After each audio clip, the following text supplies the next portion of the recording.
Salut à tous et bienvenue dans ce nouvel épisode d'Open Thunder, le seul podcast français sur la franchise d'OKC.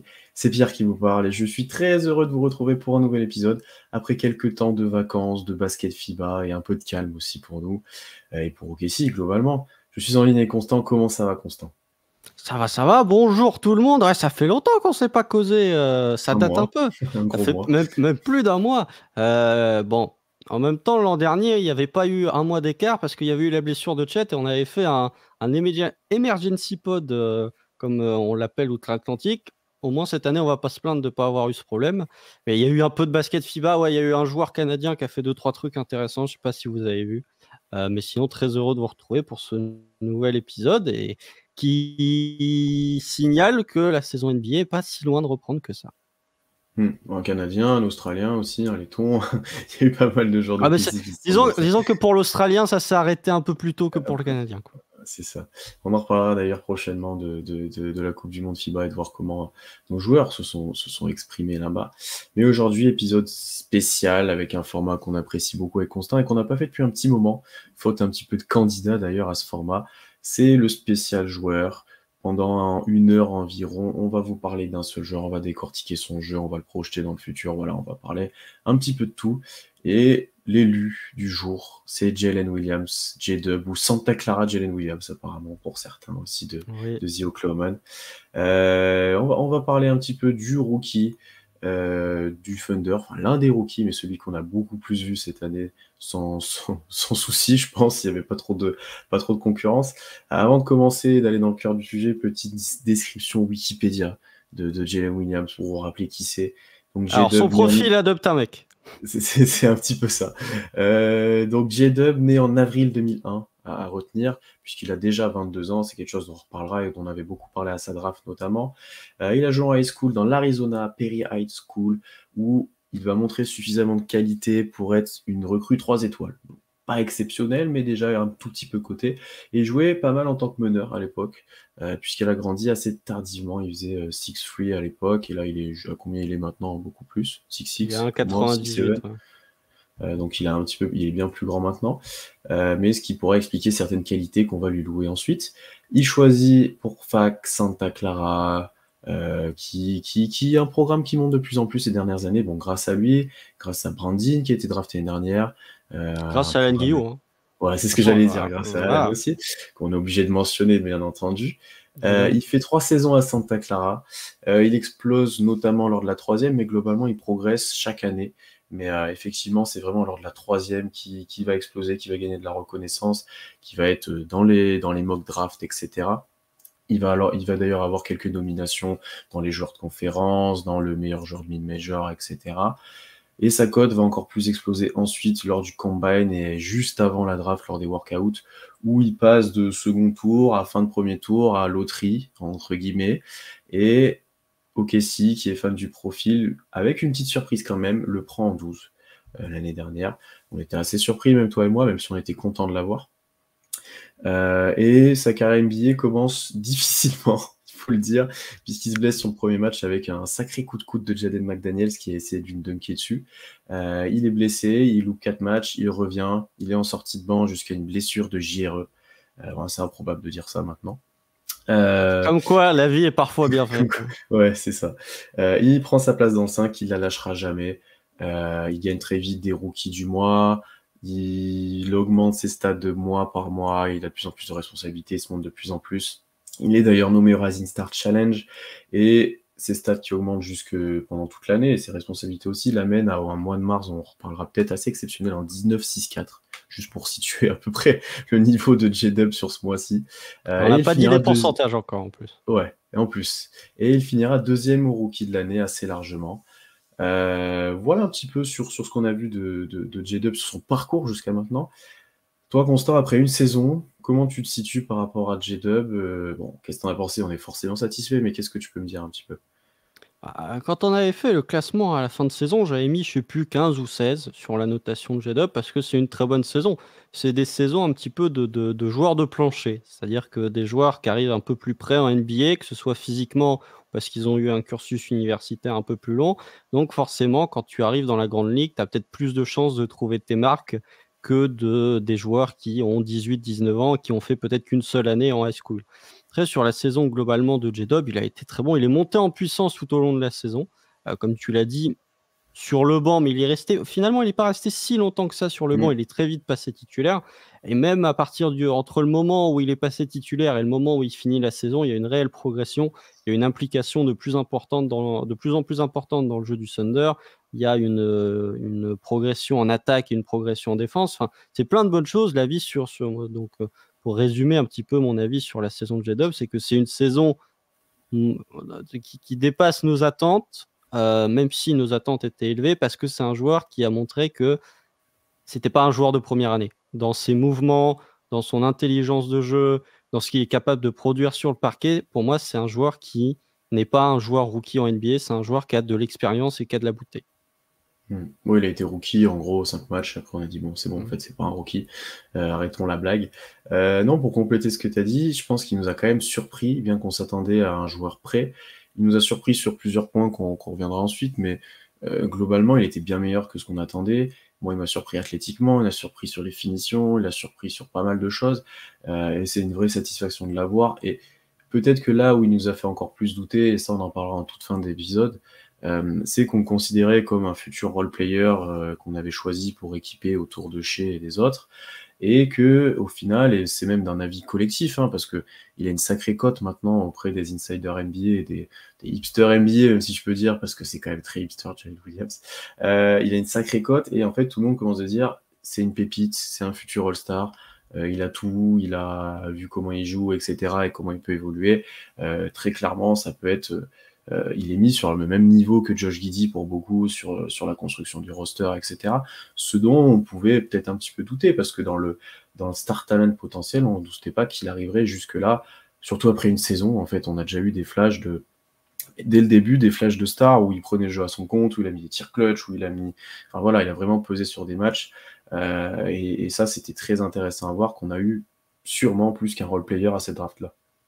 Disons que lui et Franz Wagner, c'est vraiment les deux hipster pick à l'aile pour le futur, quoi. C'est les deux. Et bizarrement, très étonnamment, ce sont deux joueurs qui ont été sélectionnés en partie pour leur plancher et pas pour leur plafond. Ça montre aussi parfois que drafter au plancher, c'est peut-être pas si mal et tu peux avoir des joueurs intéressants.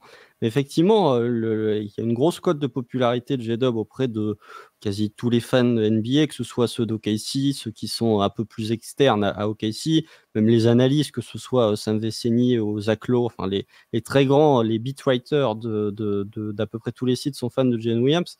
Après, sur la comparaison avec Josh Giddey, c'est que Josh Giddey est un joueur dont les défauts sont beaucoup plus identifiables que Jalen Williams. Il a des qualités qui sont beaucoup plus identifiables aussi que Jalen Williams, mais J-Dub coche un petit peu toutes les cases de l'ailier polyvalent qui peut tout faire, qui a les capacités athlétiques pour jouer sur plusieurs postes, qui a les capacités techniques pour être utilisé dans différents spots. Donc, au niveau des comparaisons, je pense que dans la hiérarchie du Thunder, Josh Giddey est pour moi un joueur plus important dans la construction de roster du Thunder à l'heure actuelle, mais peut-être que dans les années à venir, le fait que J-Dub n'ait pas de défaut établi, ça peut-être le faire passer au-dessus. Josh Giddey est plus jeune d'ailleurs en plus. Tout à fait, un an et demi de moins que J-Dub. Nous, on en reparlera ensuite, ouais, mais peut-être dans nos projections, voir si un jour il sera All-Star, comme beaucoup le disent autres. Mais effectivement, comme tu l'as bien dit, Josh Giddey, un joueur d'un style complètement différent, beaucoup plus peut-être à risque aussi sur ses qualités et ses défauts. Là où J-Dub, c'est vraiment comme tu l'as dit, le pic qui coche tout. Le joueur un petit peu parfait, multitâche, que tout le monde aimerait bien avoir et qui tu peux faire jouer à peu près n'importe comment et n'importe où avec n'importe qui. Ça, c'est assez intéressant. Pour plein de choses, pour jouer, pour trader, pour tout ce que tu veux, c'est intéressant d'avoir un joueur comme ça. Ouais, disons que dans une construction de roster, avoir un ailier que tu peux plug and play, que tu peux vraiment mettre partout, tu peux le faire jouer off-ball, tu peux lui faire porter la balle en fonction des line-up, il est capable de finir très fort près du cercle, il est capable de défendre plusieurs postes, il est capable de faire de playmaking. C'est vraiment l'ailier que tous les GM rêvent d'avoir dans leur effet. On va commencer un peu à décortiquer son jeu. On a l'habitude, on va commencer par l'attaque, on le fait quand même très souvent. On préfère commencer par cet aspect-là du jeu, c'est quand même celui qu'on développe le plus, où il y a souvent le plus de choses à dire. Est-ce que tu peux me décrire un petit peu pour toi ce qu'est J-Dub offensivement, peut-être avec l'appui de certains points forts ou de stats? Est-ce que déjà tu peux me dire ce qui te marque chez lui? Ce qui me marque en premier, déjà, c'est sa très grosse efficacité de J-Dub. Ça, il faut en parler. Tout le monde en a parlé lorsque la saison de J-Dub a été évoquée. C'est que il est très efficace dans tous les compartiments du jeu. Il était à 53% au tir. J'ai pas la stat sous les yeux. J'ai trop de... Ouais, 52% au tir. Cette saison, 35% à 3 points, 81% au lancer. Moi, ce qui me marque, c'est dans une équipe du Thunder qui est très axée sur le drive. Ce que je trouve très intéressant, c'est que on sait que du côté du Thunder, il y a Shea, mais en dehors de Shea, tu as très peu de joueurs très efficaces en finition près du cercle. Josh Giddey n'est pas très efficace, Lou Genzort n'est vraiment pas très efficace. Et avec l'arrivée de Jalen Williams, tu as un joueur qui est très efficace, qui est à 70% de réussite sous ses tirs près du cercle. Il est dans le 80e centile à son poste de la NBA. Donc, en plus, quand tu es considéré comme un intérieur, tu es très bien classé. Donc, c'était vraiment quelque chose qui manquait au Thunder et l'an passé, enfin sur la 2021-2022, avant l'arrivée de J-Dub. Et J-Dub est venu amener un autre type de rim pressure. Alors, c'était parfois suite à des drives, parfois suite à des cuts, mais dans tous les cas, il était très fort pour finir près du cercle. Énormément de dunks. C'était l'un des guards, même si on ne le considère pas vraiment comme un guard, qui dunkait le plus. Mais voilà, ce que je trouve très intéressant, c'est sa finition près du cercle, parce que dans une équipe du Thunder qui met énormément de pression sur le cercle avec beaucoup de drive, avoir des joueurs qui sont capables de finir de manière élite, c'est très intéressant. Après, on parlera peut-être un peu plus de l'autre aspect du jeu, peut-être un peu plus sur mi-distance, sur le tir à 3 points, où là, il y a des points à corriger, même si c'était déjà une bonne base. Et ce que je retiens premièrement lorsqu'on évoque l'attaque de Jalen Williams, c'est une très grosse efficacité, que ce soit au tir global ou près du cercle. Et ça démontre déjà pour moi un premier point, c'est qu'on est sur un joueur très intelligent dans les lectures, dans le handle et sur la capacité qu'il a à se frayer un chemin pour avoir des paniers faciles, que ce soit avec la balle ou sans la balle. Bah, forcément, moi aussi j'ai relevé ce point-là, et pour appuyer ce que tu as dit, J-Dub c'est le troisième joueur qui drive le plus à OKC, derrière Shea bien entendu, Giddey juste au-dessus de lui, et lui il a égalité avec Dort. Juste, il a le même pourcentage de points par possession sur les drives que Shea. Alors Shea en prend énormément, mais est exceptionnellement efficace. Lui, il a à peu près le même pourcentage, donc ça confirme un petit peu ce que tu as dit tout à l'heure sur les drives, il a le même pourcentage de points par possession, enfin, même nombre de points par possession que Shea. Moi, ce que j'ai noté en plus de cette qualité sur drive, et ce qui lui permet justement d'être aussi efficace, comme tu l'as dit, c'est qu'il a, je trouve, un exceptionnel toucher de balle. Que ça soit, comme tu l'as dit, pour les finitions, il est vraiment capable de finir par-dessus les défenseurs, de faire un petit flotteur, de finir main gauche, main droite, de s'appuyer sur la planche, de tirer avec la main opposée, de tirer... Enfin voilà, il y a vraiment plein de qualités chez lui, ce qui lui permet d'avoir énormément de variété de tirs près du cercle et de lire la défense pour pouvoir la sanctionner. Ensuite, tu as très bien dit, c'est un gros dunker, notamment off-ball, quand il est dans le dunker spot, etc. Je trouve qu'il pourrait dunker même encore plus, plutôt dans le jeu, sur drive, où, comme j'ai dit, comme il a un énorme toucher, il a tendance plutôt à éviter les joueurs, là où je pense que des fois, il pourrait être plus agressif, car un des points de progression, peut-être dans les futures années, on le mentionnera, c'est la quantité au lancer franc, qui est pas énorme pour un joueur avec ces qualités athlétiques-là. Ça, c'est Et tout vu le jeu qu'il Thunder, a, ça. ouais, concrètement, mais lui il fait partie du lot aussi avec Giddey, il pourrait avoir bien plus de lancers, il a 2,5 par match, c'est assez peu vu les qualités athlétiques folles qui nous ont complètement surpris cette année. D'ailleurs, il a même, pour moi, ce que j'ai pu relever sur la saison des matchs que j'ai regardé un petit peu, ou des souvenirs, j'en avais pour la plupart, il a déjà un move, presque un go-to move où tu sais que c'est presque sanction. Il part main gauche, il traverse un petit peu la raquette, il va finir côté gauche avec la main droite par-dessus les joueurs. Presque à chaque fois, ça fonctionne. Il est très à l'aise là-dessus. Il arrive à mettre l'épaule, à se décaler, etc. Il est vraiment efficace là-dessus. Et je trouve ça très intéressant que déjà, comme tu l'as dit, grâce à son handle, il arrive à aller dans le spot où il veut, dans le spot où il est à l'aise et trouver la finition qu'il a envie. Parce qu'il a les bonnes qualités pour. Maintenant, la limite pour moi, c'est que j'ai l'impression que c'est archi dépendant de sa dominance athlétique, sa faculté à finir. Dans le sens où si il ne peut pas passer son joueur en vitesse ou physiquement, il va avoir du mal à aller au cercle, il va avoir du mal à se créer un tir. Contrairement à un Shea qui a énormément de variations de vitesse, de dribble, etc.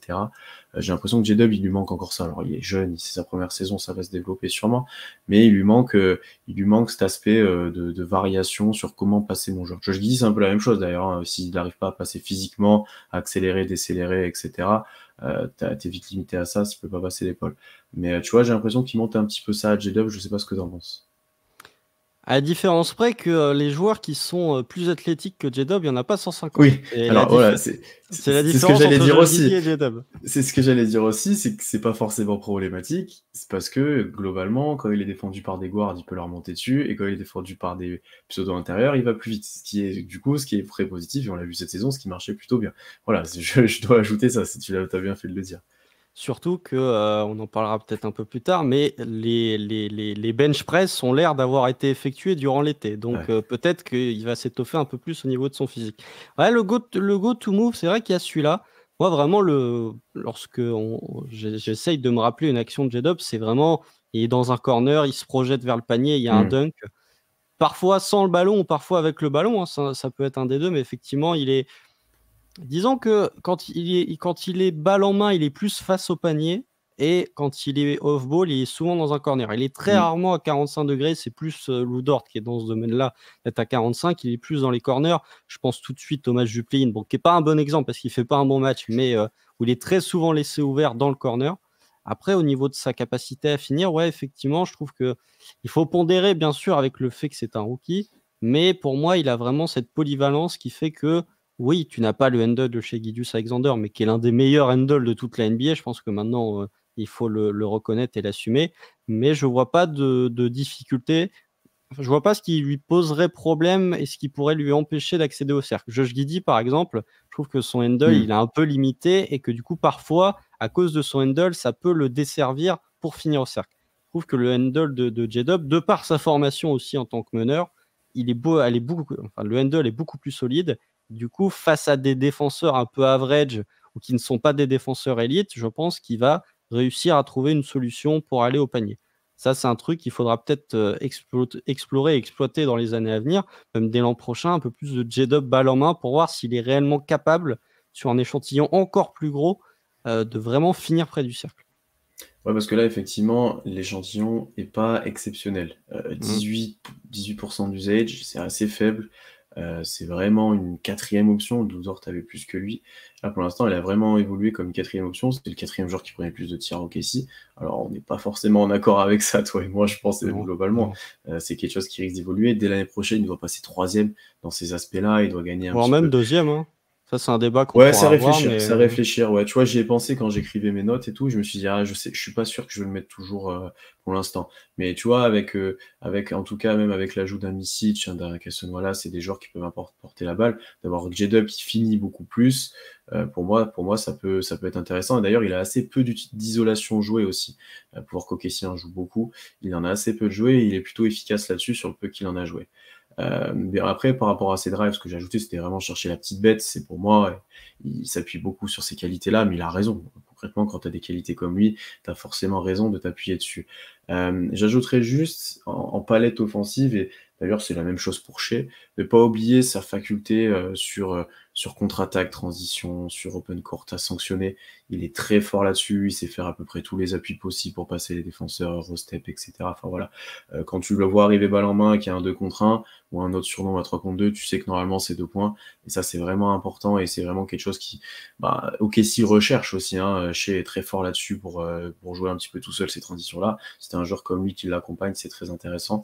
Puis bien sûr, tu l'as bien dit, très fort off-ball, notamment dans les cuts, où là, même sur le play-in, tu vois, il a eu peu de situations de jeu, il s'est un petit peu caché, ça aussi on en parlera. Il a réussi à mettre un ou deux cuts, à un moment il a pu prendre la balle, enfin tu vois, il a réussi à se montrer un petit peu sans être exceptionnel. Et d'ailleurs, c'est avec Josh Giddey qu'il échange le plus de passes, ça je trouve ça très intéressant. C'est vraiment, tu vois qu'il y a une petite connexion qui s'établit, où quand Giddey a fixé, lui il va proposer la bonne solution, etc. Et ça pourrait être efficace dans les futures années, notamment si Shea est trappé. Si t'as Giddey qui a la balle et J-Dub dans un corner ou l'inverse, t'es très bien. Oui, ouais, c'est bien que tu parles justement de de son niveau d'usage, parce que il a augmenté entre le moment où il débute la saison et le moment où il termine la saison. Alors c'est le usage de Basketball Référence. Je sais que le usage de la NBA est un peu différent parce qu'il prend en compte les passes. Enfin, voilà. Bon, pour vous donner un ordre d'idée, pré All-Star Break, donc il a quand même 40 matchs en tant que titulaire. il est à 17,5% d'usage. Bon, là, tu es sur du role player classique, on va dire, en NBA. Michael Bridges, sur les années à Phoenix, il était à 18% d'usage à peu près. Sur le post All-Star Break, donc 22 matchs, il passe à 20,6. Bon, tu n'es toujours pas dans les hautes sphères du pourcentage d'usage, mais quand tu as un joueur comme Shea qui a plus de 30% d'usage, c'est difficile d'avoir un autre joueur à 30% d'usage. Ou alors, tu es les Hawks de Trae Young et de DeJounte Murray, tu as quasiment que 2 joueurs qui touchent la balle.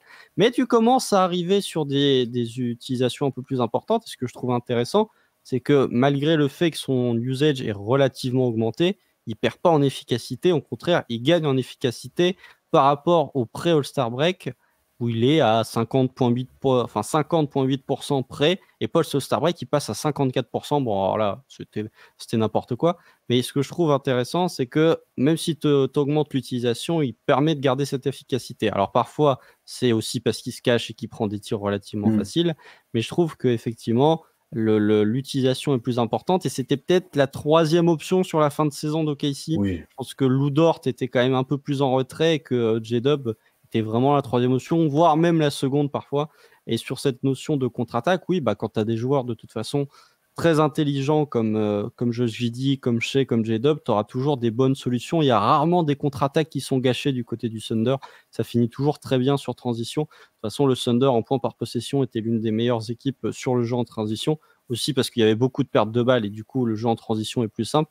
Mais ouais, il y a ce côté un petit peu destructeur d'arceau que peut avoir J-Dub, qui manquait au Thunder, très honnêtement, même par le passé, des destructeurs d'arceau.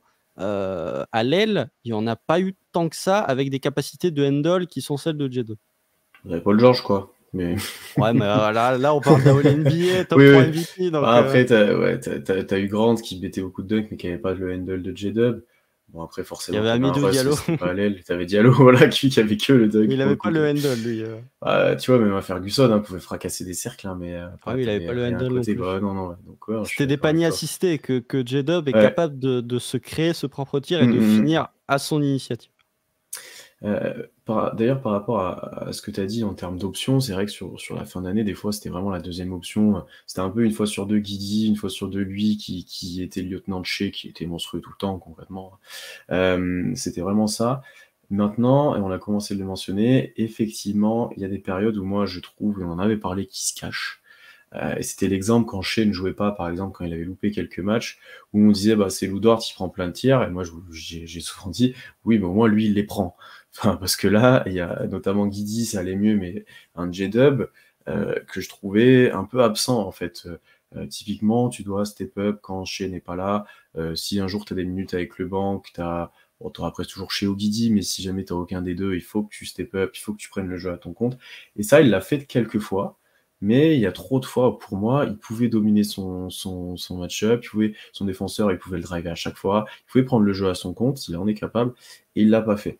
Et ça, c'est pour moi assez... Bon, c'est un rookie, mais pour moi, c'est assez limitant pour l'instant, et j'espère qu'il va passer ce cap-là de se dire, je peux dominer les mecs, je peux jouer un petit peu tout seul, mais je sais pas si, mentalement, tu vois, il a ce truc, tu vois, qui fait que tu as envie de détruire le gars en face, tu vois.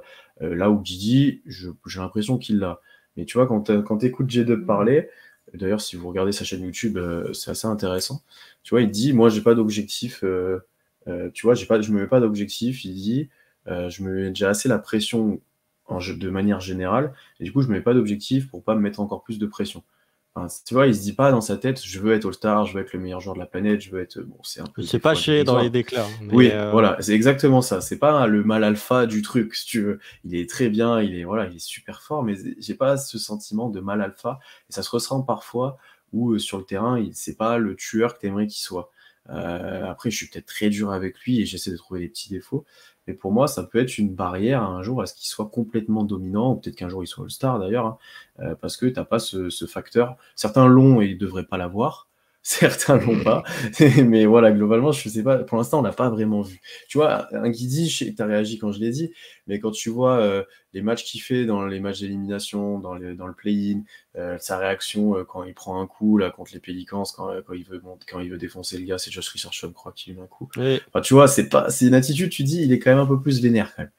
Ah mais justement, c'est que lorsqu'on avait évoqué Josh Giddey, que ce soit avec vous, la commu sur Twitter, on n'avait pas la sensation que Josh Giddey, il avait cet instinct de compétiteur. On se disait, oui, il est un peu plus nonchalant, donc dans les matchs sérieux, je ne sais pas si ça va se passer comme ça.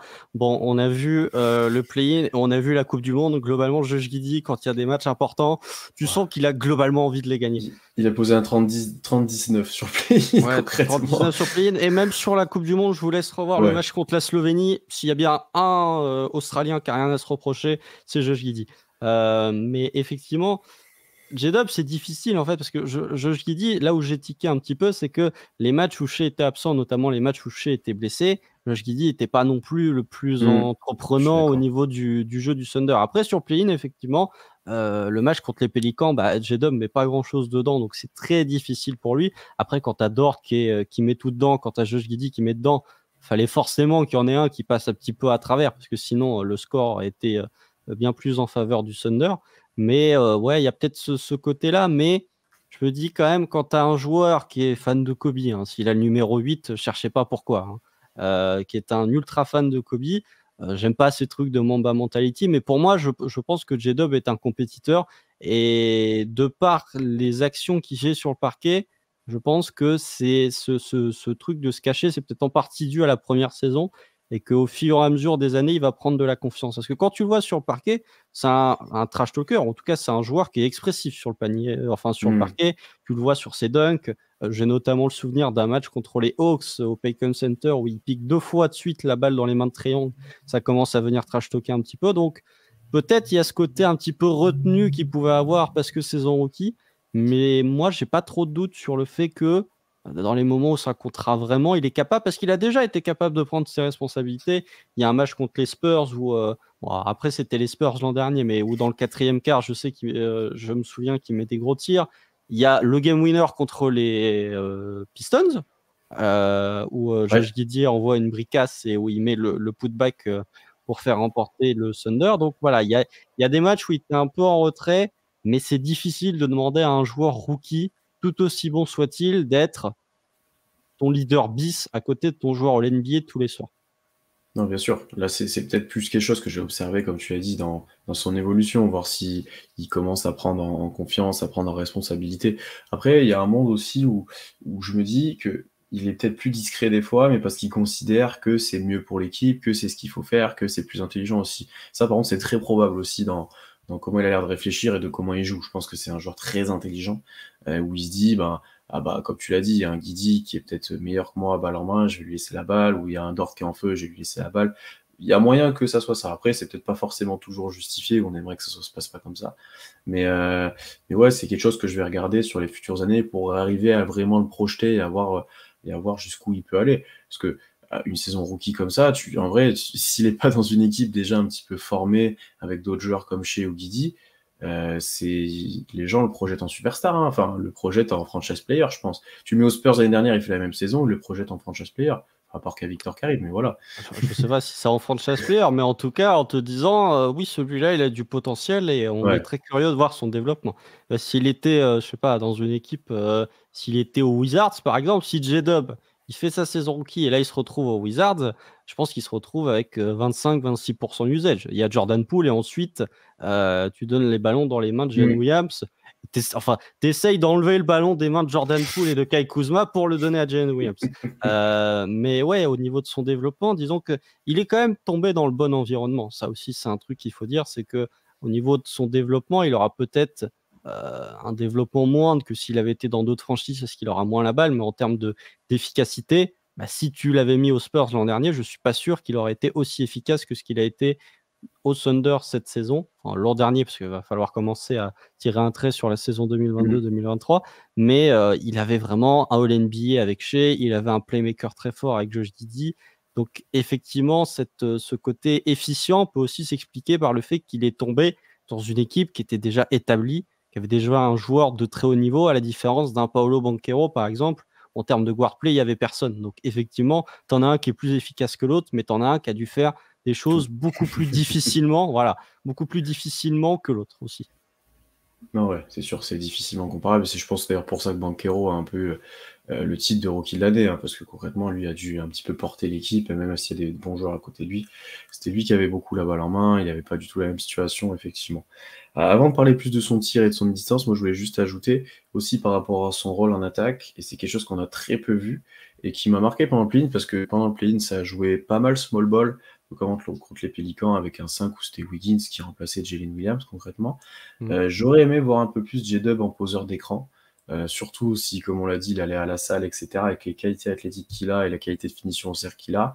Vu que tu manquais énormément de poseurs d'écran et que, bon, même l'année qui arrive, hein, tu risques d'en manquer parfois, ça serait intéressant de le voir en tant que piqueur et pas forcément que balle en main, tu vois, pour essayer d'avoir un switch avantageux ou alors le servir sur short roll et voir comment il peut finir au cercle et comment il peut lire un petit peu ces situations-là. Et ça serait bien d'utiliser un petit peu plus ses qualités athlétiques justement là-dessus, que ce soit même sur un pick and roll classique, on va le rechercher en hauteur. Niveau aérien, je pense qu'il peut être très haut.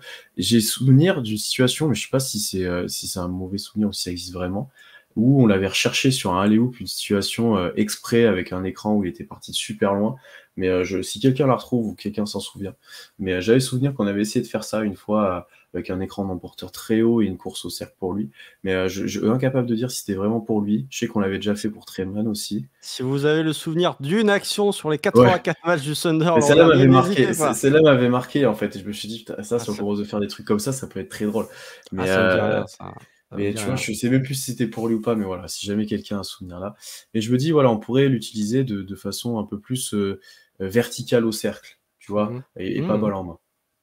Et c'est ce qui a manqué au Thunder toute la saison, hein, l'an dernier, de toute façon, ce manque de verticalité, enfin de rim pressure via de la Mm, qualité en verticale. Voilà, tout simplement. Ça va peut-être s'arranger avec l'arrivée de Chet Holmgren, mais effectivement, comme tu l'as dit, ça va manquer de poseurs d'écran, même quand on voit les différents cuts qui ont été effectués au niveau des intérieurs, ça va manquer effectivement de poseurs d'écran.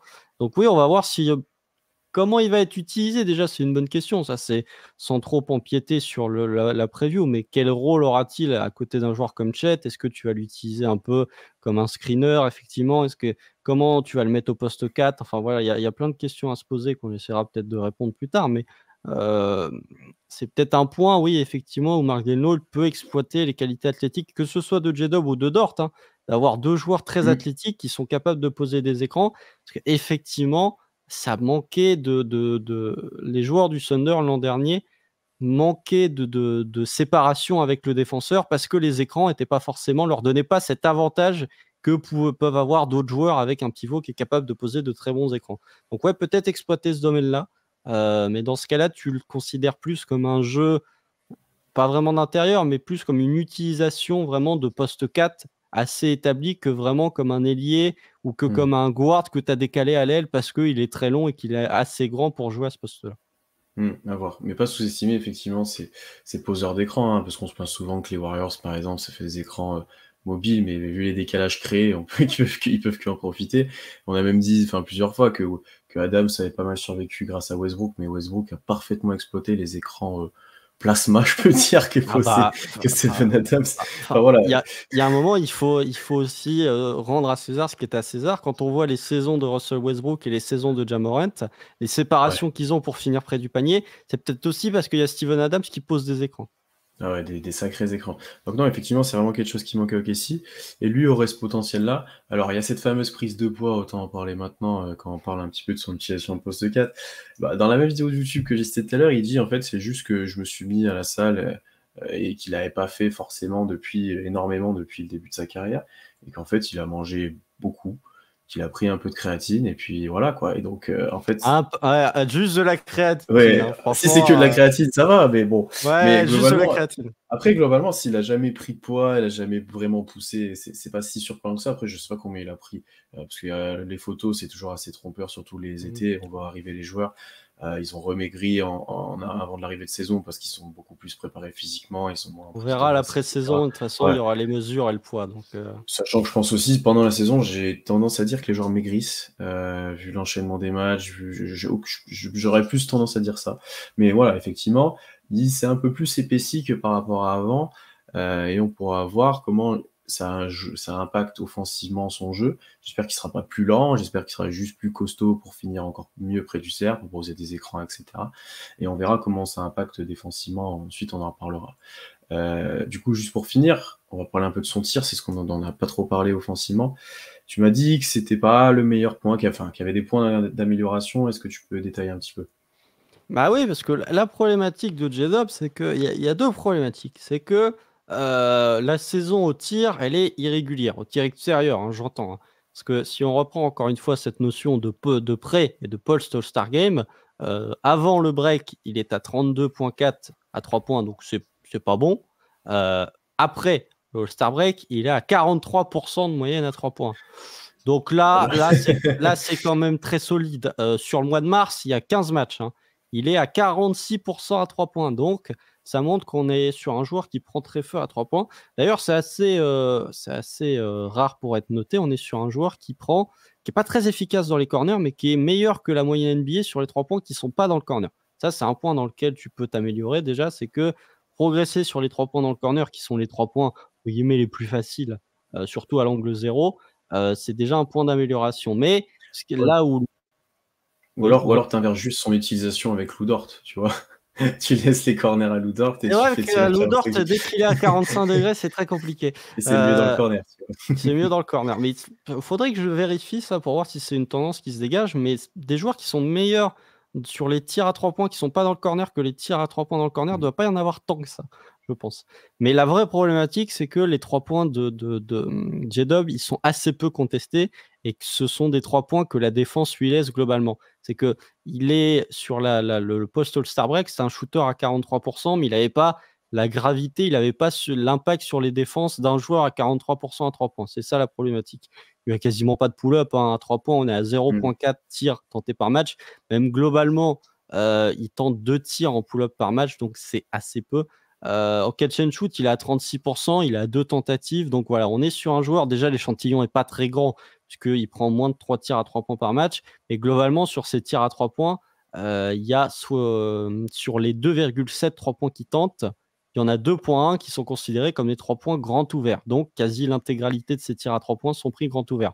Donc, c'est bien qu'il sanctionne son défenseur. Et dans le spacing du Thunder, Jalen Williams, pour l'instant, n'est pas considéré comme un shooter très dangereux, ou en tout cas, ce sont des tirs que les défenses adverses lui laissent, contrairement à ses dunks, par exemple. Donc, shooter assez irrégulier, qu'après un coup de chaud sur la fin de saison, je pense qu'on est quand même plus proche d'un joueur à 35-36% que d'un joueur à 32 à 3 points, parce que la mécanique, il n'y a rien de perturbant, mais peut-être une augmentation de l'échantillon, et pour l'instant, un joueur qui n'est pas considéré par les défenses adverses comme une réelle menace à 3 points. Ouais, je suis d'accord. C'est peut-être l'aspect du jeu qui m'a le moins convaincu, mais en étant dur, parce qu'il était exceptionnel sur les autres trucs. Mais c'est peut-être là où moi j'avais plus de doutes et où je suis plus froid, entre guillemets. Effectivement, l'arme du pull-up, il l'a pas, notamment à 3 points. À mi-distance, il est capable, je pense, de les prendre après avoir pris quelques dribbles, etc. Mais c'est pas non plus la chose majeure qu'il fait, mais c'est pas non plus favorisé par le jeu d'OKC. Mais ce qui est intéressant, tu l'as bien dit, c'est que ses pourcentages sont quand même bons. Globalement, il a progressé au fil de la saison, bien que, ouais, je suis d'accord avec toi, c'était un énorme coup de chaud à la fin. Mais globalement, sur les tirs grands ouverts, il les met. Ça, déjà, c'est un gros point positif parce que tu pourras pas le laisser tout seul. Ça, je pense qu'on est d'accord là-dessus. Après, j'ai du mal à le voir comme un futur vraiment très bon shooter. Comme tu as dit, ce sera un shooter dans la moyenne ou moyenne plus, juste au-dessus de la moyenne, mais je pense qu'on s'arrêtera là sur son tir. Il n'a pas le tir le plus fluide de la ligue, c'est pas un tir à la Isaiah Joe Watt, c'est pas, tu sens que c'est pas tu sens que c'est pas son point fort, qu'il est capable de les prendre, mais c'est plus des tirs à 3 points de scoreur, tu vois, où c'est un joueur qui s'est étendu à 3 points parce qu'il a ajouté ça à son scoring, plutôt qu'un pur shooter. Comme on peut en avoir à la draft, ou comme un Isaiah Joe, comme un Davis Bertans, par exemple, aussi dans l'effectif. C'est pas du tout ce profil-là. André Robertson, bien sûr. André Robertson, mais globalement, s'il arrive à être à 35-36%, déjà, tu es face à un joueur archi complet qui peut presque courir à 3 niveaux. Bon, pas en pull-up à 3 points, mais tu as presque les 3 niveaux. Donc, c'est assez intéressant de voir comment il peut progresser encore là-dessus et s'il change un petit peu son tir, ou s'il le laisse comme ça, ou s'il reprend plus confiance, si avec l'arrivée de peut-être, on l'a dit, de meilleurs poseurs d'écran avec Dunchet, t'as plus d'espace, t'as plus de tirs qui arrivent, est-ce que le pull-up, il va en prendre plus, voilà. Il y a pas mal de choses, mais c'est pour l'instant la chose où il a moins confirmé On avait dit depuis le début que ça allait être un shooter honnête, qu'il n'y avait pas de raison qu'il ne mette pas dedans, on l'a vu. Maintenant, est-ce qu'il pourra rester aussi chaud qu'il était à la fin de saison? Je pense pas non plus. En fait, c'est là où il faut quand même pondérer en disant que c'est un rookie. Des Ouais. rookies qui arrivent avec le pull-up à 3 points, il y en a pas 150, hein, donc Bah, c'est des guards qui font que ça, quoi. ouais, voilà. Ou alors, ceux qui ont le pull-up à 3 points, bah, ils ont pas l'efficacité, enfin, ils ont pas la polyvalence au niveau du jeu que peut avoir J-Dub. Donc, faut pas non plus être trop, comment dire, faut pas en attendre trop pour un Bien joueur. sûr. Je pense que le pull-up à 3 points, je vais prendre un exemple parce que j'aime bien la comparaison. Mikal Bridges, par exemple, c'est des joueurs et ça, Tom aussi en parle souvent, de Dunk Hebdo, c'est des joueurs qu'on enferme peut-être trop vite dans des rôles. En fait, quand tu leur changes de rôle, tu te rends compte qu'ils peuvent développer certaines qualités. Mikal Bridges, jamais, s'il était resté à Phoenix, il aurait pris cette ampleur offensivement. Dès qu'il se retrouve du côté des Nets, bah, tu as des joueurs qui sont tellement bons dans la NBA actuelle qu'en fait, ils sont capables de faire beaucoup de choses à partir du moment où tu leur donnes le pourcentage et usage élevé. De là à dire que J-Dub sera un gros shooter à 3 points en termes de pull-up, je pense pas non plus, mais peut-être qu'au fur et à mesure des années, il pourra bosser sur ce point-là et devenir un joueur honnête en pull-up, ce qui débloquerait pas mal de choses. Mais voilà, c'est ce côté un petit peu de dire on est sur un joueur certes plus vieux que d'autres joueurs draftés, mais qui restait malgré tout un rookie et qui n'avait pas non plus les responsabilités, enfin qui n'avait pas toujours les responsabilités de l'attaque et de devoir gérer l'attaque parce que c'était Shea qui faisait en grande partie ça. Donc, à voir si on lui modifie un petit peu son rôle pour qu'il prenne encore plus de valeur et plus de pull-up. Mais en tout cas, au niveau du tir, je pense que tu peux avoir, oui, un joueur efficace parce que même 36% sur catch and shoot, c'est honnête. C'est juste, pour moi, un peu plus de régularité parce que le début, c'était très froid, la fin, c'était très chaud. Essayer de trouver un truc un peu plus médian, quoi. Après, on en attend beaucoup, mais à raison, je pense, parce que certes, on a de quoi être archi satisfait de sa première saison, mais du coup, à raison, on peut se dire bah, jusqu'où il peut aller, est-ce qu'il peut améliorer ça, est-ce qu'il peut taffer sur ça. Donc voilà, on est un peu dur avec ça, mais je pense que c'est justifié. C'est une bonne compa avec Mikal Bridges, parce que tu as dit, lui, dès le début, il était fiché free and D, là où un J-Dub, pour le coup, il n'a pas été du tout fiché comme ça au KC, parce qu'il a eu la balle, il a fini près du cercle, il a eu plein de choses, et pour le coup, je trouve que Bridges, c'est un bien meilleur tir que J-Dub. Tu vois, peut-être que les pourcentages ne ressemblent pas tant que ça, mais je trouve qu'à 3 points, dans les mouvements, ou même là en FIBA, il a mis 2-3 tirs en mouvement. Je vois pas J-Dub faire ça, même dans un futur proche. Je vois pas comment il. Enfin, je le vois pas être efficace sur ce genre de tir. Par contre, il est bien meilleur que lui dans le drive. Enfin, il était, parce que maintenant on remet un peu en cause les choses avec Mikal C'est surtout le mi-distance avec Mikal Bridges. Mi-distance, ouais. Mais tu vois, sur les drives, etc., je pense qu'il a des qualités supérieures. Donc à voir comment les deux se développent, mais ça sera intéressant de suivre ça, deux joueurs qui ont été draftés tard, un peu la même dimension physique, un petit peu le même profil, donc ça peut être intéressant. Et là où peut-être même je trouve beaucoup plus avancé, ça c'est sûr, que par rapport au début de Mikal Bridges, c'est sur la création pour les autres. C'est pas ce qu'on a le plus vu de J-Dub, mais quand il te fait des mois à 4 passes décisives, tu dis qu'en playmaker tertiaire, il est intéressant, il est capable de faire les bonnes lectures, il est capable de jouer un pick and roll, il est capable de faire des passes de renversement, il est capable de faire pas mal de choses. On utilise beaucoup le mot connecteur, je trouve que c'est plus que ça, moi. Tu vois, je trouve que, et ça se voit qu'il a joué meneur et qu'il avait beaucoup la balle à Santa Clara, ça se voit qu'il a eu à créer le jeu, je trouve. Ouais, bah déjà, pour revenir un petit peu sur la compa avec Mikal Bridges, il a développé son tir au fur et à mesure des années. Quand il arrive en NBA, il n'a pas cette fluidité de tir. Et au niveau de se cantonner à un rôle, bah, en fait, cette année, J-Dub a eu un usage plus important que Mikal Bridges sur toutes les saisons qu'il a fait avec les Suns. Ouais. Il y a 4 saisons et demie. Il a déjà été plus utilisé que Mikal Bridges. Après, au niveau de son playmaking, oui, bah, c'était en partie pour ça qu'il a été drafté haut. Alors, il y avait des qualités, bien sûr, en tant que scoreur, mais on se disait, c'est un ailier, un joueur d'1,98 qui est capable de faire du playmaking. Si tu prends son assist pourcentage, donc le pourcentage de passes décisives effectuées par le joueur lorsqu'il est sur le parquet pour son équipe, il est à 15%. C'est dans le 78e centile pour les joueurs de son poste selon Clean the Glass. Si tu prends le ratio assist par usage, donc combien de passes décisives tu fais pour ton usage, il est à 0,81, il est dans le 81e centile de son poste. Donc globalement, on est sur un ailier qui est très haut dans la création pour les autres, si tu le compares aux autres ailiers de la ligue. C'est peut-être un point où j'ai été, malgré tout, malgré les stats, c'est peut-être un point où j'ai été un peu déçu. Je trouve que c'est un domaine où on ne l'a pas assez exploité au début, peut-être un peu plus sur la fin. Mais ouais, il était quelque part entre le connecteur et le playmaker. C'est qu'en fonction des matchs, tu avais le playmaker et sur d'autres matchs, tu avais un peu plus ce rôle de connecteur aussi parce qu'il a beaucoup joué avec Josh Giddey. Mais dans ce domaine-là, c'est peut-être un truc où en fonction des line-up, l'an prochain, si tu lui donnes plus de responsabilités avec le banc, sachant qu'il y a 150 guards au Thunder, ça va être Ouais. difficile de lui donner tant de responsabilités. Mais je trouve que ouais, on est peut-être un poil déçu sur ce domaine-là, mais parce que pas assez utilisé selon moi, même si avec Shea, avec Josh Giddey, bah, tu as deux joueurs qui portent énormément la balle et avec Josh Giddey, tu as un des meilleurs playmakers de NBA. Donc, en tout cas, reçu un des meilleurs playmakers de NBA, Oui. je veux le dire. Donc, c'est difficile de lui demander de faire ça. Ouais, c'est plus une question de quantité pour moi. Je pense qu'il a les qualités de le faire, mais c'est effectivement dans certains matchs où on l'a moins vu, certaines périodes, certaines situations avec certains line-up. Et ça va avec le fait que des fois il était discret, ou il voulait peut-être moins créer aussi, et donc on le voyait, on était un peu déçus là-dessus. Mais je suis d'accord avec toi que je suis pas sûr que l'année prochaine, ça soit bien mieux avec un Micic, avec un Wallace qui sort du banc, avec voilà, je suis pas sûr que ça aille beaucoup plus, mais on verra. Mais je pense que la qualité est là, et ça serait quand même dommage de pas l'exploiter. Là, pour moi, c'est le minimum de responsabilité en création qu'on peut lui donner. Il faut qu'on lui donne soit plus, soit la même chose, mais on ne peut pas lui diminuer ça. Pour moi, ce serait vraiment dommage parce que ce que je trouve bon dans cet aspect-là, assez efficace, fait rarement de mauvais choix, donc ce serait dommage de ne pas exploiter ça encore une fois.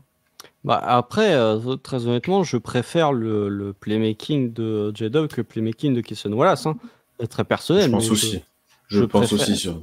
je préfère dans ce sens-là. Et puis, encore une fois, c'est quand on parle du playmaking, alors c'est pas représentatif parce que c'est pas toutes les passes décisives, mais tu vois, tu as parlé de J-Dub et du fait qu'il recevait beaucoup de passes de Josh Giddey. Le joueur à qui il fait le plus de passes, c'est Josh Giddey aussi. Et le deuxième, c'est Shai Gilgeous-Alexander.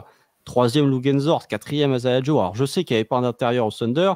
Tu as quand même beaucoup de plus de passes vers des extérieurs, donc potentiellement des kick-out ou potentiellement des passes pour qu'ensuite le joueur puisse jouer son vis-à-vis, que vraiment un jeu sur du pick and roll. Et ça, c'est intéressant de voir avec l'arrivée de Chet Holmgren, est-ce que tu vas trouver un J-Dub qui, avec ce poseur d'écran, avec un joueur qui t'amène de la verticalité, va pouvoir être utilisé sur des notions de pick and roll. Ça, c'est un truc que je vais surveiller.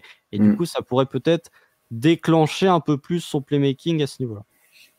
Quand on va avoir un pick and roll inversé, Chet J-Dub, à l'inverse de ce qu'on veut. Vu le handle de Chet, ouais, ça va être compliqué, on va avoir peur.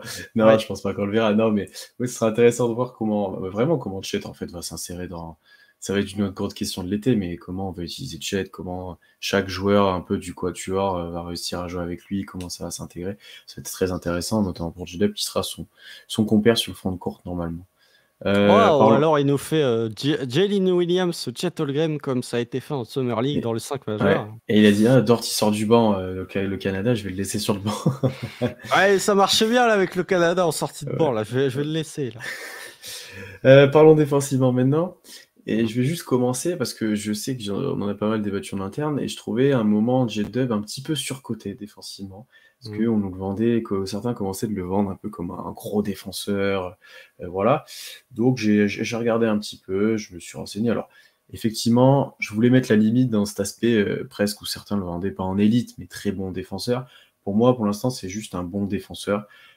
J'aime bien notamment ce qu'il a produit sur les porteurs de balles l'année dernière. Parce que ce soit sur des guards ou des forwards, il est capable de mettre de la pression. Il est exceptionnel pour les deflections, pour essayer de gagner des ballons, etc. Bon, avec la longueur de bras aide bien. On l'a pas présenté en début de podcast, mais ça aide un petit peu. J'allais en parler. Je le trouve vraiment efficace là-dessus. Tu vois, sur le match de play-in, là, il est sur McCollum, parce qu'on met Dort sur Ingram, mais tu vois, ça donne un bon facteur d'indication sur comment on préfère l'utiliser. On met Dort sur le meilleur joueur. Par contre, on a préféré mettre J-Dub plutôt que Shea sur McCollum parce qu'on considère sur un porteur de balle, il pourra plus le gêner, il pourra plus l'embêter et on a caché Shea entre guillemets sur Trey Murphy ou sur Herb Jones. J'aime vraiment bien ce qu'il produit sur porteur de balle, mais c'est plus off-ball moi que ça m'a embêté et d'ailleurs si vous regardez le match de play-in, c'est assez flagrant sur certaines situations. Il est souvent bien placé, donc il est souvent dans l'aide, dans où il faut sur le terrain.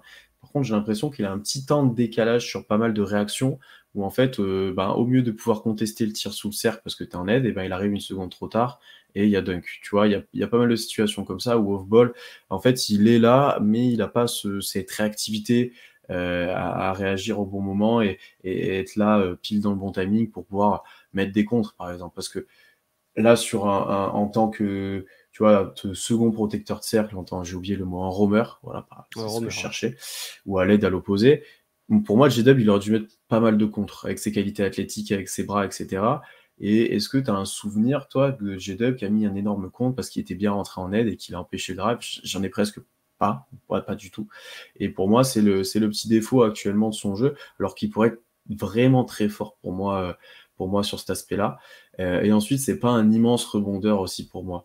Tu vois, on a parlé de Josh Hart en off parce qu'ils ont sort de la Coupe du Monde. Ah, bah, oui, en même Là, temps, je prends l'élite de l'élite. voilà. Mais je trouve que J-Dub, même par rapport à un Josh Giddey qui a un très bon timing rebond, je pense qu'il peut progresser aussi sur ce point-là. Encore une fois, s'il jouait guard avant, ça explique cela. Il faut le dire aussi. Mais ouais, c'est les deux petits défauts que j'ai pu repérer. Et en fait, bah, comme je viens de le dire, ça va avec sa formation. Hein. S'il jouait meneur, bah, il est bon pour mettre la pression sur le ballon, il est moins bon en aide, il est moins bon sur le rebond, en fait.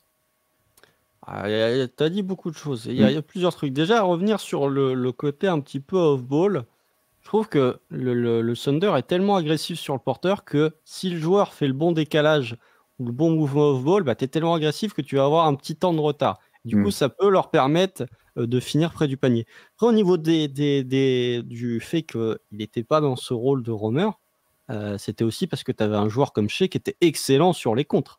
Et que généralement, c'était plus Shea qui venait au contre, ou en tout cas qui venait se positionner entre le défenseur, enfin entre l'attaquant et le panier pour faire un contre, que réellement J-Dub dans les dispositifs défensifs du Thunder. Sur ce côté un petit peu protection de cercle, voilà, c'est le premier point, mais le Thunder a globalement manqué de protection de cercle toute l'année, et Mm. encore, heureusement que Shea était là pour mettre des comptes, parce que sinon ça eût été encore pire, mais il faut quand même pas sous-estimer déjà la progression, je trouve, qui a été faite au Oui, fur et à mesure de l'année. C'est qu'en début de saison, il avait vraiment débuté en tant que défenseur pas terrible, et sur la fin, tu commençais à voir vraiment tous les outils défensifs de J-Dub. Il faut quand même mentionner que il mesure 1,98 m et il a une envergure de 2,19 m. Les bras sont tentaculaire. tentaculaires. Voilà, c'était exactement le terme que je cherchais. Les bras sont tentaculaires. C'est d'ailleurs pour ça qu'il peut jouer au poste 4 malgré sa taille relativement petite pour le poste. Et ensuite, un point qui est à mettre à son crédit au-delà de la progression, c'est les mains actives. C'est un très bon Mm, mm, mm. intercepteur. Si on prend son pourcentage d'interception, il est dans le 84e centile de la NBA. Dans une équipe du Thunder qui a beaucoup joué l'interception, il est à plus d'1,5 steals par match. Je crois que c'est le rookie qui fait le plus d'interceptions cette année. Au niveau des stocks, donc contre plus interception, je crois qu'il n'y a que Kessler qui fait mieux que lui, Oui, mais avec les juste parce que contres. Kessler fait les contres, mais il est à quasi 2 stocks par match, donc c'est quand même intéressant. C'est un joueur qui perd peu de ballons, ça aussi, il faut le mentionner d'ailleurs. Mais voilà, défensivement, je trouve qu'il est très bon sur des interceptions main à main, suite à un dribble, et pas vraiment des interceptions sur des lignes de passe, etc. Il est très bon pour déstabiliser le défenseur, notamment, voilà, on en a parlé en off juste avant, enfin au moment où on se disait quel match, le match face aux Lakers, lors du record de LeBron, il fait 6 interceptions, je crois. Il est vraiment très bon sur ce match-là, Jalen Williams. Donc, défensivement, il y a le côté protecteur de cercle qui est un peu défaillant, mais comme tu l'as dit, il y a aussi le côté formation et le fait que Shea, pour moi, était l'un des protecteurs de cercle du Thunder, mais il y a vraiment ce côté pickpocket qu'il peut avoir sur les interceptions, sur le ball handler, que je trouve très intéressant et qui amène des situations au Thunder de transition et de panier facile. Ouais, je suis d'accord avec toi sur cet aspect avec Shea, mais pour moi, ça aurait dû être l'inverse. Du coup, Shea a été très bon là-dessus, mais vu les qualités athlétiques, bon, on a dû utiliser au mieux leurs qualités sur ça, mais voilà. Et après, sur l'aspect pickpocket, pardon, ah bah, je te rejoins complètement et je me dis que l'année prochaine, avec la Casson Wallace qui va être probablement élite là-dessus, ça va gagner beaucoup de ballons sur ces porteurs de balles. Maintenant, ce qu'on peut essayer de voir, c'est qui J-Dub peut défendre, parce que là, on l'a parlé un petit peu en aide, on a parlé un petit peu sur les guards. On sait que là, pour l'instant, son futur, dans ce qu'on imagine, c'est un peu au poste 4, parce que, on l'a dit, il a des grands bras, parce qu'il a le profil athlétique qu'il peut faire, bien qu'il soit un petit peu petit. Et ça, c'est quelque chose que tu mentionnes souvent, toi, c'est comment OKC va défendre les grands ailiers, typiquement Brandon Ingram, qu'on a joué en play-in, c'est Ouais. Woodward qui s'en est chargé, avec plus ou moins de réussite. C'était pas le meilleur match d'Ingram, mais c'était pas le pire de Woodward sur lui. Mais il y a des fois, on a pris quand même assez cher par des grands ailiers. Est-ce que J-Dub sera capable de défendre ça? Bah, c'est dur à dire en fait après cette saison-là parce qu'il a défendu à moitié des guards et à moitié des forwards, vraiment presque à Mm. égalité si on regarde un petit peu les stats. On a eu un peu d'échantillons de tout. Je sais pas si pour l'instant je préfère mettre, si on prend l'exemple d'Ingram, je sais pas si je préfère mettre lui ou de Tatum par exemple, si je préfère mettre lui ou Dort. Je pense que je préfère encore mettre Dort, mais c'est peut-être voué à changer assez rapidement. Pourquoi ça? Parce que Dort a quand même beaucoup plus pour l'instant, cet impact physique. Peut-être il va moins gagner le ballon sur l'aspect dribble, etc., mais il va plus impacter le joueur. Peut-être que ça va changer si J-Dub a pris 20 kilos, hein, je sais pas. Mais j'ai plus confiance en Dort là-dessus et plus confiance aussi dans Dort c'est pas forcément de la rigueur, c'est pas le mot, mais en partie la malice, la discipline et la malice qu'il faut aussi en partie pour avoir la faute offensive qui va bien, pour aller taper la balle quand il va monter sur son tir. Enfin voilà, des petits trucs comme ça que J-Dub va apprendre probablement dans les futures années, et peut-être que ça évoluera à ce moment-là, où on mettra Dort sur le guard majeur et on mettra J-Dub sur l'ailier majeur, et là on sera très très bien. Ce que je trouve intéressant, c'est que tu as effectivement parlé du fait que si on regarde les positions défendues par J-Dub au courant de la saison, on est sur du moite-moite. Il a très peu défendu les intérieurs, mais ce qui est intéressant, c'est de voir quels sont les joueurs qui a le plus défendu J-Dub au cours de la saison. Le joueur qui l'a le plus défendu, que ce soit en match-up minutes ou en possession, c'est Jeremy Grant. 48 minutes sur Jeremy Grant. Donc là, on est sur du poste 4 assez grand. Poste 4, ouais. Ouais, poste 4 assez grand, mais qui n'a pas vraiment le handle de Jeremy Grant, c'est pas, voilà, c'est bien, mais c'est pas exceptionnel. Deuxième, c'est Jalen Brown. Bon, on est sur de l'ailier un peu plus petit, où le handle, c'est pas exceptionnel. Vous allez voir qu'il y a un dénominateur commun dans les joueurs qui est le plus défendu. Troisième, c'est Jabari Smith. Donc là, on est sur de l'ailier plutôt grand. Au niveau du handle, c'est pas voilà. Quatrième, Rui Hachimura. On est sur de l'ailier un peu grand, mais au niveau du handle, c'est pas voilà. Je pourrais continuer avec Aaron Gordon, Dylan Brooks, voilà.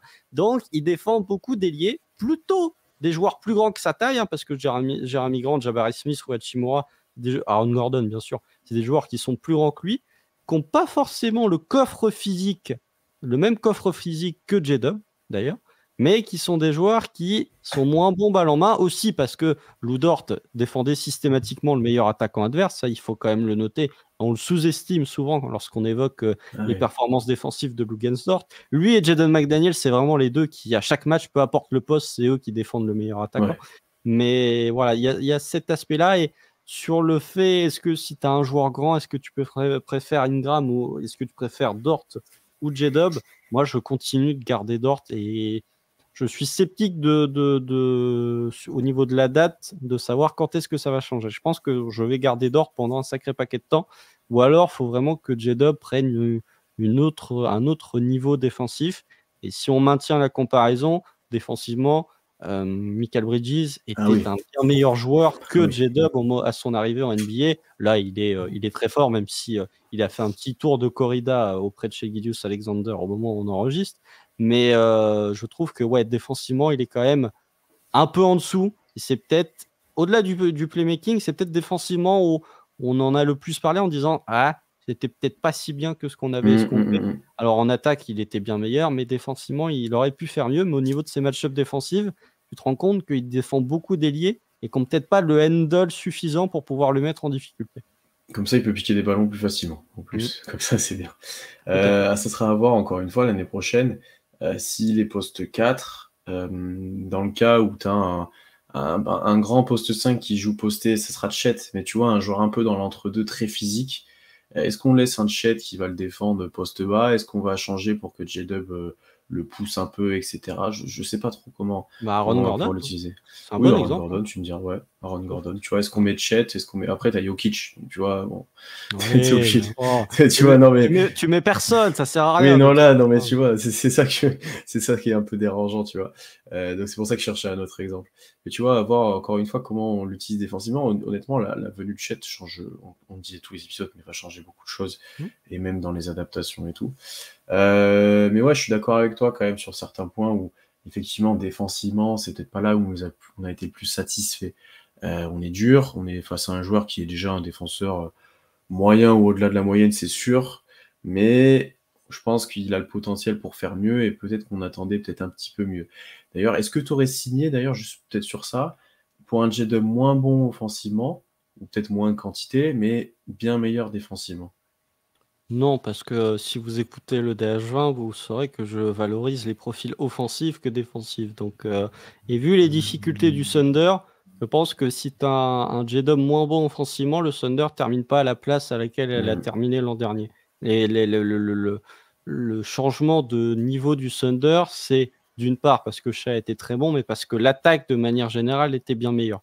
Pas parce que la défense était meilleure l'an dernier que ce qu'elle était il y a 2 ans. Non, je suis bien d'accord avec toi. Je n'ai pas grand-chose à rajouter là-dessus. Je suis d'accord avec toi que tu préfères avoir un jeune joueur qui performe offensivement et qui se développe plus petit à petit défensivement, sachant qu'il a déjà les qualités athlétiques pour le faire et il a déjà des très bonnes bases et très bons réflexes, on l'a dit, sur notamment les ball handlers. Donc, je pense qu'il n'y aura pas trop de doutes sur la suite. Est-ce que tu as quelque chose à ajouter défensivement ou on parle juste un petit peu de sa projection? Non, bon, on peut passer sur la projection. Ouais. J'ai pas. Alors, on en a déjà parlé plusieurs fois parce qu'on parle souvent de potentiel trade, de qui on garderait comme pièce, etc. Est-ce que pour toi, déjà, J-Dub, il est voué à rester longtemps au OKC en tant que pièce honnêtement, ça sera une pièce majeure quoi qu'il arrive maintenant, hein, même si qu'il reste que ça tradé. Et est-ce que pour toi, c'est peut-être un peu la question du podcast d'ailleurs, il a vraiment ce potentiel All-Star avec tout ce qu'on a dit et que lui louent certains insiders? Je ne citerai pas un certain insider de The Athletic qui vit en Australie, mais je veux quand même le citer. Sam Vecenie a dit Chet Holmgren, Josh Giddey, Jalen Williams et Shai Gilgeous-Alexander, les 4 seront All-Stars sous le maillot du Thunder. Il l'a dit, hein, c'est pas moi, hein, il l'a dit. Hein. Vous écoutez le podcast qu'il a fait avec Andrew Schleck, c'est littéralement ce qu'il a dit. Sous le maillot du Thunder. Donc, Il y a oui, déjà 1 sur 4 déjà pour l'instant. il y en a 1 sur 4. Après avoir les Josh Giddey, il y a 2-3 concurrents sur le backcourt dans la conférence Ouest. Mais ouais, au niveau du potentiel, pour moi, c'est encore. Je vais botter en touche. Mais déjà, est-ce qu'il va rester longtemps? Ça, c'est la première question. Ça, je suis pas sûr. Ça, tout dépend de. Faut poser la question à Sam Presti. Faut voir quel va être son développement. Parce on s'attend à une progression linéaire. Mais si ça se trouve, il peut, entre guillemets, stagner cette année. Ou en tout cas, avoir une progression moindre que ce qu'on pouvait l'imaginer. Déjà qu'il y a assez peu d'axes sur lesquels il peut progresser. Mais s'il perd un peu plus en efficacité, si le tir clique moins, on peut être un peu déçu. Et ça peut changer pas mal de choses sur la vision et sur la valeur de J-Dub. Ouais, quand on avait fait le podcast Les joueurs qui s'inscriront dans le futur, moi je l'avais mis dans le moyen terme parce que je trouve que si jamais tu venais à faire ce gros trade pour récupérer un joueur calibre l'NBA, le fait que tu aies J-Dub et qu'il soit un petit peu l'ailier moderne que toutes les franchises affectionnent, ça fait que selon moi, si tu es un GM d'une équipe qui va trader pour le Thunder, tu dis ok, mais par contre, je veux Jalen Williams si c'est non négociable. Là où Josh Giddey, je suis un peu plus sceptique parce que le profil est plus atypique. Mais ça dépend de Sam Presti, ça dépend de ses velléités, ça dépend de ce qu'il fait. Il a l'air plutôt parti pour miser vraiment sur ce noyau dur et il a confiance sur ce noyau. Après, au niveau de son développement, est-ce que ce sera un joueur All-Star Je sais pas, c'est très difficile à dire. Michael Bridges, encore une fois, on regarde les comparaisons. Je sais pas si tu es ce qu'on avait fait sur les précédents podcasts joueurs, mais où il y avait des comparaisons en fonction des saisons, si tu as trouvé ça. Mais Enfin, la plus proche, c'est Jeremy Lamb, hein, donc si tu veux. ouais, Jeremy Lamb, mais tu vois, un joueur comme Michael Bridges, qui est un joueur, un role player de très grosse qualité, c'est quoi? C'est le 3e meilleur joueur. Il y avait, avec lui, O.J. Crowder, c'est le 3e meilleur joueur d'une équipe qui fait finale NBA. Pourtant, il n'est pas All-Star. Donc, je pense que ça peut être un espèce de role player ultime où Guillaume du Basket Lab, qu'on salue, le comparait à André Iguodala, un peu ce role player ultime qui est capable de tout faire, qui est capable de bien défendre, qui est capable de faire du playmaking. Est-ce qu'il sera All-Star? Est-ce qu'il aura le volume et la production d'All-Star? Je ne sais pas. Mais en tout cas, au niveau de son rôle, je pense que être All-Star n'est pas une finalité en soi et que même si ça devient cette espèce de role player ultime, ce sera un très très bon ajout pour le Thunder et ce sera une grosse assurance tout risque pour J-Dub. Je pense que moi, niveau potentiel, après cette saison, je suis plus chaud qu'au début de saison, enfin avant sa saison rookie. Avant sa saison rookie, je pense qu'on disait bon, ça va être un role player, voilà. Là, il y a quand même un monde où pour moi, il se développe encore et ça devient vraiment un très gros joueur. Après, effectivement, il y a un problème de quantité pour l'instant. À un moment donné, pour être All-Star, il faut stater, il faut prendre des tirs, il faut dominer, il faut voilà. Ça, pour l'instant, comme j'ai dit plusieurs fois, je l'ai pas encore vu vraiment faire. Après, très clairement, il peut avoir un destin à Michael Bridges où il est tradé, où il va dans une équipe plus faible, il a d'énormes responsabilités, il stat à mort, etc. Ça, c'est très clair. Honnêtement, la compa pourrait arriver bien plus. Enfin, ça pourrait être aussi une compa sur cet aspect-là, hein, de trade et de je deviens franchise player un petit peu d'une équipe plus faible.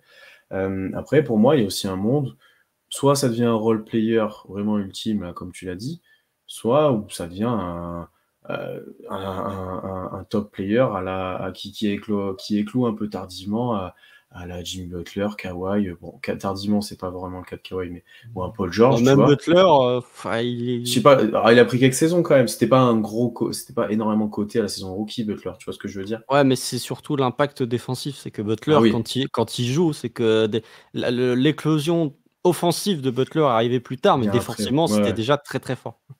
Mais C'est tu sur vois ça. que petit à petit, il explose en fait dans ce profil de joueur-là, où il devient de plus en plus impactant, où il prend de plus en plus d'ampleur et que finalement il devient incontournable.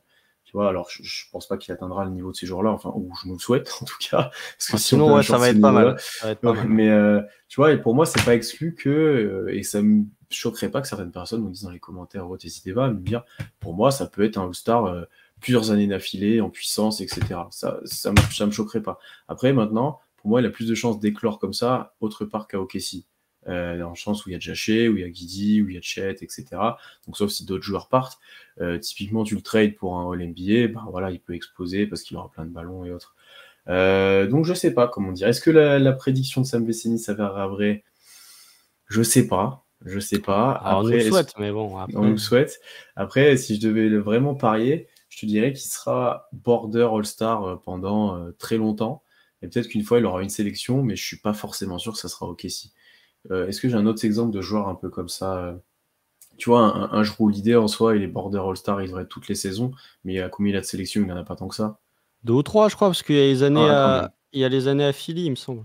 Où il est À 2 Philly, fois tu penses qu'il est All-Star. déjà All-Star? Ah ouais, ok. Il est All-Star une année à Philly et il a été All-Star l'an dernier. Mais tu vois, mais même si tu prends, tu vois, tu as parlé du fait qu'il pouvait être All-Star une fois, tu prends son post All-Star break, il est en 18-5-4.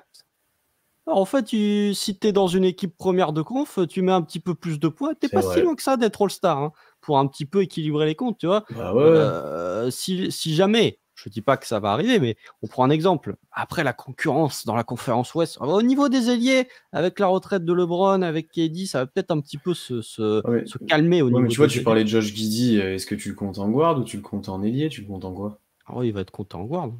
Content en guard. Bah là, Il tu vois, co- J-Dub, il le compte en guard aussi des fois. Enfin, tu Ouais, vois, mais ils sont bêtes, ils ça sont bêtes. devient. Ils font n'importe quoi, mais prenons un exemple. Si J-Dub est en, je sais pas, en 22-5-4 et que le Thunder est premier de Ah oui. conférence, tu peux Ah, peut-être le briller. prendre pour faire les trous, quoi. Donc, enfin, pour faire les En trous en deuxième joueur. disant, Faut qu'il soit deuxième option après, par contre, tu vois. voilà, en disant, le Thunder est premier de sa conférence, il faut 2 joueurs du Thunder dans les Hmm. All-Stars. Donc, potentiellement, tu peux prendre un Jalen Williams. Après, Chet Holmgren, pour moi, des 4, c'est peut-être celui qui a le moins de probabilité d'être All-Star parce qu'il sera avant tout défensivement très fort. En attaque, ce sera autre Bah, chose. il y en a eu des Mais comme ça, hein, Rudy Gobert et All-Star, quoi. oui, bien sûr, mais c'était quand même différent. Disons que Ouais. les critères étaient un peu différents. Et Gobert, quand il est All-Star, c'est aussi parce que le Jazz est bien classé, hein, C'est vrai. aussi. Donc, ouais, moi, je pense qu'il n'était pas si loin sur son post All-Star break. Mais effectivement, il sera peut-être pas All-Star de par son niveau individuel. Je pense qu'il peut être All-Star de par le niveau élevé plus le bilan. Être All-Star juste de par le niveau, comme KD ou Ross, par Hmm. exemple, qui était All-Star systématiquement, peu importe le classement du Thunder, j'ai des gros doutes là-dessus. Ouais, non, je suis d'accord. Ça va dépendre aussi du résultat. Parce que pour qu'il stat assez, sinon qu'il soit très dominant, effectivement, ça serait dans une équipe faible. Ce qui n'est pas forcément le destin d'OKC, on imagine, sur les futures saisons, vu l'ascension. Et dont on reparlera peut-être dès la saison prochaine, peut-être de validité de post-saison, si je peux dire. Non, mais Euh, après, il peut aussi avoir un destin similaire à Shea. Je trouve que déjà, il y a hmm. quelques actions où c'est du mimétisme, hein, où tu as certains drives où tu te dis, je reconnais cela. J'ai déjà vu un numéro 2 le faire. Il peut très bien avoir ce destin où tu as un joueur prometteur et en fait, il se retrouve dans une équipe échangée l'équipe qui l'échange sait pertinemment que c'est un joueur plein de talent qui peut éclore, mais tu as l'opportunité de récupérer un All-NBA, donc ça se refuse pas. Et ensuite, le joueur prend une autre stature dans ce domaine-là. Je pense qu'il y a pas mal de similitudes entre Shai et J-Dub. Je dis pas qu'il va atteindre le niveau de Shai, bien sûr, mais on n'est pas à l'abri qu'il prenne cette trajectoire-là, en tout cas. Je pense qu'honnêtement, pas grand monde attendait Shai à ce niveau-là aussi, d'ailleurs. Non, c'est sûr. Non, mais Parce que personne. sinon, tu le trades pas. Sinon, je le dis. Les Clippers le savaient. Enfin, Jerry West, lorsqu'on lui a posé la question, il a dit que c'était l'une des décisions les plus difficiles qu'il a eu à prendre en tant que GM ou en tant que consultant basket. Parce que les Clippers savaient tous que Shai avait du potentiel. Après, de là à être le meilleur joueur d'une compétition FIBA, de là à être top 5 du MVP, je pense que personne s'attendait à ce que Shai atteigne ce niveau-là. Je suis même pas sûr que lui pensait atteindre ce niveau-là. Donc, c'est difficile. Mais pas à l'abri que tu prennes, pas du niveau de Michael Bridges, encore une fois, parce que Michael Bridges est très fort, mais un peu dans ce range-là où ça devient à 21, 22 points par match guy tous les soirs dans une franchise qui joue peut-être pas très haut, mais dans une franchise où il a les responsabilités offensives pour. Qui c'est qu'on pourrait... Est-ce qu'on aurait un autre exemple de joueur pour ça? Je sais pas trop. Faudrait qu'on cherche, mais tu vois, je trouve que Iguodala au Nuggets, c'était une option offensive qui ensuite s'est muée en autre chose dès qu'il est arrivé du côté des Warriors. Iguodala, il était All-Star sous le maillot des Nuggets. Donc, peut-être un petit peu dans ce profil-là, je trouve que même si les positions de draft sont différentes, je trouve qu'il y a un peu un profil à la Andrew Wiggins, mais en faisant le chemin dans le sens inverse. C'est que Wiggins, gros scoreur, muté en role player plus, J-Dub peut être role player plus, et ensuite, quand tu mets dans une franchise, peut prendre un plus gros échantillon. Pour moi, je cite beaucoup de joueurs des Warriors, mais je trouve qu'il y a un petit peu de ce domaine-là. Ouais, et puis d'ailleurs, par rapport à ça, Constant le disait, d'habitude, je cite un petit peu les comparaisons sur ces saisons, etc. Le score de j'arrive pas à le dire ce mot-là. Similarité le plus haut avec la saison de J-Dub, c'est Jeremy Lamb 2013.